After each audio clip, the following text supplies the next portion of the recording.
time to go inside the boardroom. It probably is timeless. You know why? I respect anybody that was on the Warriors beat during those years. And take a seat at the conference table. Guru's great, too. Welcome to The Executive Show. Nothing easy! On 95.7 The Game. Brought to you by Yellow Sack. Try a dumpster bag for easy waste removal. Less mess, reduce stress. Budget-friendly, clean freely. Call 833-3YELLOW or go to yellowsack.com. All righty. Bob Myers joining us from Boston, right? Or did you come home, Bob? Boston. All right. Your Celtics. Your all right. Celtics. Yeah, not anymore. And Eagles. Not anymore. I got no. I have no affinity to any team or any human being. It's one of my shortcomings. Let me ask you this to start out, because we're just talking about Draymond Green. How much of your job is to seriously pay attention to everything that's out there? Because he said something interesting today on a podcast, on his podcast. Are you aware of that? Well, you're going to tell me. So I can't. We almost should play it for him. Yeah, you're going to. You know what? No, I honestly don't know what you're talking about. Okay, you know what? Play it. It's first of all, it's not bad. So here you go. Here you go. This is Draymond. I think a lot of our shortcomings this year is my fault. Why is it my fault? Because I have not been the leader that I am and that I need to be for this team. And the reason that I have not been that leader is also my fault, right? I think we all know what happened with your young Wolverine brother, JP. And so for me, I've kind of had to walk a fine line of not really being Draymond. And when I'm not really being myself, that's not the best thing for this team. And so where we've struggled is accountability. And accountability on the defensive end, accountability on the offensive end. You know the accountability that it takes to have a winning team. And that's my role on this team. And I fell short in that area. Yeah, so there it is, Bob. I mean, I don't expect you to react to it, but I loved it, Bob. Now that he put it out there, did you see a change in his leadership after that incident? When did he put that out there? Today? Yeah. Today or yesterday. Well, we'll find out, but I like what he said. I do. I think people listening or watching, his leadership, it has been a huge reason for our success. It really has, and I know Curry's Curry and Clay's been, and we have a lot of great players, and Kerr's done a great job, but Draymond's leadership, I could ask you too how much you think it matters or not, but being in the building and seeing the team every day, that's his thing. That's his skill. That's his elite skill, is his leadership. He is respected. I mean, I around the league, coaches and GMs, they don't like the guy because of some of the things he says and does, but I tell you what, if you want to win, he helps you win at the highest level. It's funny, Bob, and I'll just give you a little back and forth with Guru. Guru heard that and he loves it, and I'm going to meet him halfway now. It's like I'm not going to fault the guy for apologizing, but I'm also there's a part of me that's just shut up and do it. Just do it. Yeah. And it's so funny how he can be polarizing that way. Well, I think you're both right because I think Draymond's saying. I think he's agreeing with both of you. I think he's saying I haven't been doing it, and that it's my fault, his fault that he hasn't been. And then he explained the why of it. So you're sitting here now 3 weeks from now, a month from now, 2 months from now, if you're saying, Matt, well, he didn't do it, or I didn't see it, then you got a valid point. But if this is what Draymond's saying today, and he kind of recorded it in the last few days, or I don't know when he recorded it, then you say, okay, all right, so you said it. You're holding yourself accountable. So let's see it. And then I think, Matt, then you can say if you haven't, look, I don't care what you said. I want to see what you do. So I think you're both. I didn't hear the argument or discussion, but I think you both got valid points. Hey, Bob, let me ask you this, because last time you were on with us, you were like, Goo, we got to see who we are. Things got to play out before I find out which direction we're going to go. And I just look at Wiseman not being available and Kuminga, and I want to ask you, how much of that kind of stops that process for you? Or do you kind of say, I know what they are, okay, we still got to do this or add this or that if we do? How does that all work, or does that throw a monkey wrench in your plans? Man, I wish. It's too bad they missed this last stretch when we were so thin. And both those guys are going to be back relatively soon. It would have been nice to get more information from a valuation standpoint, Goo, because we were pretty thin there without Steph and missing some guys, Wiggins, and then those Wiseman and Kuminga were out. And they would have played more. We were down to 8 or 9 guys. And now we're relatively healthy, but for those, JaMychal and those other 2 guys, I guess Iguodala's out now. But, yeah, look, we're trying to figure out who we can lean on, who's the top 8 are, who the top 9 are.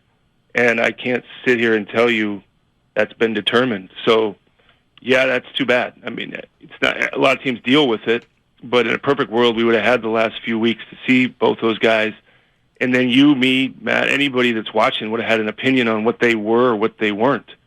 But the unknown part makes it the toughest, because with the deadline coming up, you say, well, what should we do? And you really want to feel like you've got 3, 4 guys, 4.5, 3.5 coming off the bench for the final stretch. I think we've got some guys that can do it that are sitting on the roster right now, but I don't think anybody would say, coaches, myself, that it's crystal clear as to who that is. Right. Bob Myers joining us on 95.7 The Game. It's the Executive Show brought to you by Yellow Sack. I would like you to explain to Warrior fans the situation, if you can, with Anthony Lamb and Ty Jerome, and I'll set it up. You have 14 guaranteed contracts, which means you have 1 open spot. These 2 guys, Ty Jerome and Anthony Lamb, are 2-way contracts, which are different, but they have limitations on them. Go, can you take it from there? Yeah. So they have limitations on the amount of games they can play, and I don't know if they, each have 14 left, or 15, or 13, or 12. I don't know the exact number. Somewhere in there. So we have to make a decision when those games are up. Now, you can choose to make them inactive and stretch those games out, Matt. You don't have to use up, in the next 12 games. Right. We're not required to play them. So you can stretch that out. The reason why we would potentially stretch it out or not, and the reason why they probably played more than we thought, 1, they both played pretty well. 2, we've had some injuries. So now we got to see what we're going to do. We have that cushion of a roster spot, but we also have the deadline coming up, and we got to see where we are, where they are, where the roster is. So we have a little bit of flexibility, but there is a moment in time where you can't just keep playing them every game because you'll run out before you have to roster them. So I think that kind of answers your question as far as what you were asking. Bob, I'm always telling Steiny, you guys are champs. There's nothing like that championship DNA and pedigree. And I got a saying, worry about what goes on in your own backyard. My dad used to always say that. But with that said, Bob, it's your job to know, what the other teams are doing. And I told Steiny just a few minutes ago, not everybody's not lighting it on fire, Bob. Other teams, that Denver's okay, Memphis. Does that kind of give you guys more confidence that, okay, somebody's got to take it from us and beat us 4 out of 7? But have you noticed that the West, nobody's really doing their thing? I think both. I mean, I like your dad. I mean, I like your dad's comment the most as far as worry about what's going on in your own house or your own building. If that's not in order, it really doesn't matter what anybody else is doing. So that's first. But yeah, I mean, you have to look around. I tell people in the years where the Duncan, Parker, Ginobili, or Shaq, Kobe years, you'd be an idiot not to look at those teams and go, can we really beat that team? I mean, honestly, can we beat them?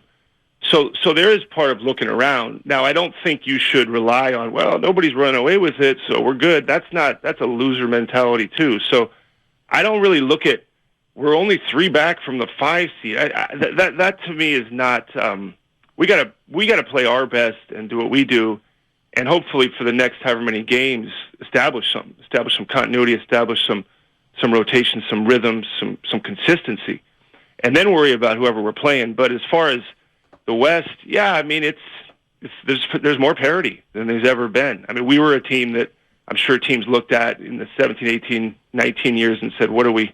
If they were being honest, they'd say, I don't know if we can beat those guys, no matter what we do. I don't know that there's a team out there that exists right now in the league, and there has been teams like that. So you do look at both, but more importantly, you look in the mirror and see what your own team is doing. Yeah, I'm wondering about that, Bob, because if you go back to let's say the Houston rivalry days, they knew exactly for a year or two, maybe 3, who they had to leapfrog to get to the NBA Finals, and it was you guys. At 22 and 22, do you look up the ladder and say, man, Memphis and Denver, we like you saying we might need this to beat them in terms of a move? I don't think any team thinks their roster is perfect, any GM ever. So you're always looking, Matt, you're always looking to improve. This notion of they didn't make a deal, so they think their roster is perfect. Both things can be true. You cannot make a deal and not think your roster is perfect, because the truth is trades are hard to make. Look, do we think we can contend? Yeah. But to make a deal, as far as a certain player, you have to presume, if you're us, that's a player that can play in the playoffs. That's a player that can play 15, 20 minutes in the playoffs, because doing a deal at the deadline for a player that can't perform in the playoffs probably doesn't make a ton of sense. But I don't want people hearing that thinking, well, the Warriors don't. They think they've got it all figured out. Both can be true. Deals are hard to do. Rosters are imperfect. So we gotta look. We gotta try. Everybody's gotta try. Even if you got the best record in the league, when the years where we were at the top of the league, we still made calls, took calls, didn't end up doing anything. That's probably the best roster I'll ever be a part of. Were those years. So if you're looking at, we're not that team, but can we repeat? Can we get back in the hunt? We'll see. And that's what we got to find out. Ritter reminded me the Celtics were 22 and 22. Right. There you go. They went on some run, but I don't know. I don't know how relevant that is. Yeah, they were young. Bob, let me pick your brain here real quick, because I know life's about opportunities and taking advantage of situations, and the game's just not about numbers. But since you've been here, your tenure with the Golden State Warriors, can you talk to us about Anthony Lamb, and if on your, where you rank him, or how surprised you are at just how poised and mature he plays? Or are you not surprised at all and you expected this? Because I'm shocked.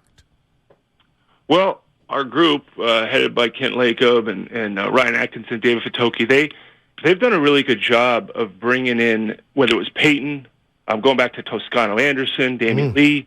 I get the credit, but really they put these guys in front of us and give us a chance to see them. So Lamb was in the summer, kind of getting a look at him, and then they'll ask, say, who stands out to you? And I'll say, that guy looked pretty good. We knew that, when Jerome became available, he was another guy that we thought might fit. Steve liked that opportunity. But, yeah, as far as two-way guys go, we probably couldn't do much better as far as grabbing them. But, then you say, well, okay, you'd like to not be relying on your two-way guys so much. You'd like to have the guys you signed, the ones you rely on, because two-ways are kind of an emergency. So, yeah, I'm happy for these guys. They've seized the opportunity. And our group has done a really good job of finding these guys because we've had to. We don't have a ton to spend on kind of the roster from 9 to 15 or 10 to 15. So we gotta take chances on guys. Let me ask you about the podcast. Where'd the idea come from? What are you hoping to accomplish? And how much I guess it's you're donating all the money that you may get to the Warrior Foundation. Yeah, well, I like doing something charitable. That's our foundation's great. We're giving money to the kids in Oakland, San Francisco, and that's always good. What do I like about it? I'm pretty much done doing them. I recorded them already. I think I have one or two more. I think what selfishly I like is I like hearing about people's stories, their leadership. I love hearing everybody's different journeys. It's been great to kind of ask people questions that I'm interested in. I like listening. I never get to ask questions. I'm always answering questions, which you don't learn a ton when you're on that side of it. I'd rather listen to other people talk than me. And some of the stories that you hear are pretty amazing. And I like that. Otherwise, I wouldn't do it. How often do you get to sit down with somebody for 45 minutes and ask them how they ended up where they are, what matters to them? And I learn stuff. I think what's interesting about this job is even though we've had a lot of success, or I've been lucky to have success, I like to learn. I I like to hear from different people, different ways of doing things. I know the way I do it isn't perfect, and I know that there is no perfect way. So just listening to people, Matt, just like if I was sitting with you guys and hearing your stories and how you ended up where you are, I find it fascinating. I do. I would do it anyway. And the fact that other people can watch it if they like it, great. But that's the reason. There's no big, huge reason but those. You know what, Bob? If you need a guest, you got my number. I'm playing, Scotty. I'm available. Bob, I got to ask you, you had a busy week. Talk to us about the White House visit. And how long were you there? Were you in and out, or were you there all day? No, it's never in and out. I got lucky. This is my third time because I won in college, so I got lucky to go. That was Clinton, and then we saw President Obama, and this was obviously Biden. It's pretty amazing. It really is. You gotta. I never thought I'd be in the White House besides, a tour that anybody could go on. But we get to see some rooms that I think most people can't see. They treat you well. It was fun to watch the staff of the White House get excited about us. They were wanting pictures with us and people that worked at the White House. And it's one of those buildings you're in, and there's so much clearly history in the White House, and seeing a president up close, shaking his hand, those are things you'll tell your grandkids, and it's very personal though, Goo. I mean, how you feel about it, how Matt might, how I might. I'm glad my wife got to come with me. Oh wow, which is great. But I don't know, it was great. I mean, I loved the whole thing, and just for us during a season to pause and remember we won the championship last year, and reflect upon it for a day before we just keep moving was pretty nice. And you should do it sometime. Find a reason to meet a president. Yeah. Bob Myers joining us on 95.7 The Game. It's the executive show sponsored by Yellow Sack. I got to ask you because it's out there. I mean, it was reported you don't have a contract for next year. Is there anything going on with the contract extension? And it's kind of how do you? You're going to ask me every 2 weeks, right? Well, you know what? And listen, I was thinking about this before, and I was like, should I even give Bob a heads up? And I'm like, he's going to know I'm going to ask him. But you're going to get asked about it probably every 2 weeks, if not by me. So I'm going to I said it before. This, not an exciting answer, but I really am focused on the season. I can't focus on that and this. Deadline's coming up. I know I don't coach and I obviously don't play. But there's an enormity just to each day on the job, and I don't want to get my mind. I just want to give my full attention to that, and that's what I'm doing because I enjoy it. I enjoy coming up to a deadline, trying to figure out this team. I'm excited to go to this game tonight. I haven't been here since we won, so I'm just enjoying each thing, Matt. So you can pick it up again and ask me 2 weeks if you want as well. Bob, you can say I'm being nosy, but as you know, the Niners got a big game this Sunday at 3:30 against Dallas to see who goes to the NFC Championship game. That same day, 5:30, you guys play the Nets. Walk us through. Will you be at the crib, watch the game, head to the stadium? Will you be at the stadium to watch the whole game? How does Bob Myers take it all in? You can't. I mean, the problem is these playoff games last 4 hours. Which is, and I'm sure I can't blame fans for watching the 49ers. We'll see how our crowd is. I don't know how much crossover there is, but I'm sure they'll be putting the score up there. Playoff football, playoffs are anything. They got to take priority. I know our game matters, but playoffs and I love watching playoffs of every sport: hockey, baseball, football. I'm with you. I just love that pressure, the competition. I only know it from a GM standpoint to kind of wonder what John Lynch is thinking during the game, the emotions of it, the lead up to it while it's going on. It's I tell people, a lot of people listening probably play fantasy football and whatever fantasy sports they play, and that's their version of being a GM. I said, yeah, what I do is the same thing. It's just picture that the winner of the league gets like millions of dollars, and all the losers get fired from their job. Like that's it. That's the only difference. So it's a huge amount of pressure, but that's what you do it for. So I obviously have one eye on the 49ers, and they're they're unbelievable. I mean, they look fantastic. And then the Cowboys, I remember my dad was a 49er fan all the way back to Kezar, and watching the 49ers, Cowboy rivalry. This one's made for whatever, TV, football fans all over. This will be two blue bloods going at it. But what are you going to do is the bigger question. I mean, you're probably going to I'm going to be at the game, Bob. I was thinking about being at the game, so I'm going to be in the house somewhere hiding. But, yeah, I'm going to take it all in, Bob. So I'm excited, man. The Bay's on fire. But and you're kind of going for the blue and silver, right? Well, yeah, I'm rooting for the Bay. I'm a Bay kid, Union City, Bob. So even if Dallas loses, the Bay will be happy and your boy will be happy. How about that? Brother. Yeah, Bob. I got one more, and it's out of left field for you. And it's really only a question. It's a personal question. Uh-oh. So, I'm looking at your UCLA career because I've always been fascinated by this. All right, I never got a Division I scholarship. All right, so I played Division III and I had a nice career. You actually, I'm looking at your numbers, and you actually played more than I thought you played. I mean, you did not play a lot at UCLA. Your senior year, you averaged 8 minutes a game, but it looks like you played every single game. How many times when you were at UCLA and after, did you ever think, should I have gone to a smaller school where I could have been maybe a bigger fish, or was just being on those great UCLA teams, as an 8th or 9th or 10th man, was that good? Was that good enough? That's a really, I asked myself that question because I am envious of what you did, because I know people that play Division III, and that's probably where I would have, played a lot more, I imagine, and sure. and experienced that. And there's, if you love basketball, you want to play. I went the other way and kind of finally by my senior year got to play and actually got to start a few games, but you're right, didn't play much at all first 2 years, and then started playing a little bit my junior year. But winning a national championship, playing in the NCAA tournament,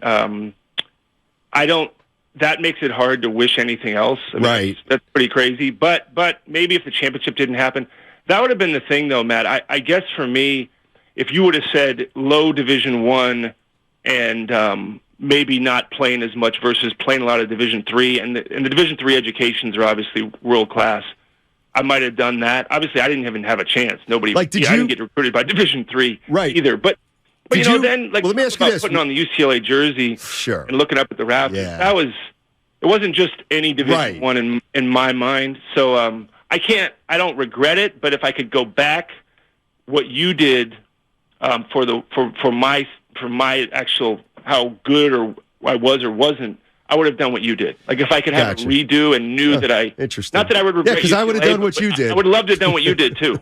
Yeah. Hey, so when you were a senior, did you think you were going to go to UCLA and play, or did you I got an opportunity to make the UCLA team and be part of that history? No, I got recruited by Dabla Valley College, which is the community college in the East Bay.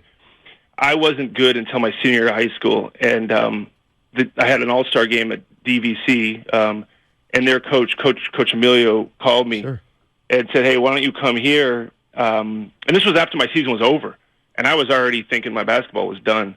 And he said, I can get you maybe a scholarship to a Pac-10 school. And I thought, man, I've studied, I've worked hard, I can get into some good schools on my own. I don't want to go to a junior college. Nothing against junior colleges, but I just thought I academically can get into some pretty good schools. So I applied to a bunch of schools, got in, sent VHS tapes to schools, which nobody responded. And then I got to UCLA's campus, and I said, I want to go to school here. And when I made that decision, I also felt in my mind, Bob, you're an idiot. This is the last chance. This is the least likely place you can play basketball, because I picked the best basketball school to actually go to school. But then it kind of, I don't want to bore you guys, but I got to try out, and so you made it as a walk-on. There you go. Yeah. Oh, okay. And then I made it as a walk-on. They took one guy, Coach Herrick, and then I didn't think I'd get to travel. They let me travel, and then I got a scholarship. So nice. Yeah, I thought I was done. That was it. But you know what? I like you guys. I think Goo, you still play. I wish I could get back to play. I just like playing basketball. It never had to be in front of people or on TV. I just love the game. I love playing it at any level. So to play at UCLA was unbelievable, but I would have been the guy in the pickup gym the whole 4 years anyway. So great stuff, man. All right. Well, listen, Bob, we really appreciate all your time. Enjoy the games tonight and tomorrow. We'll talk to you in a couple weeks about your contract situation. All right, man. See you, good. All right. That's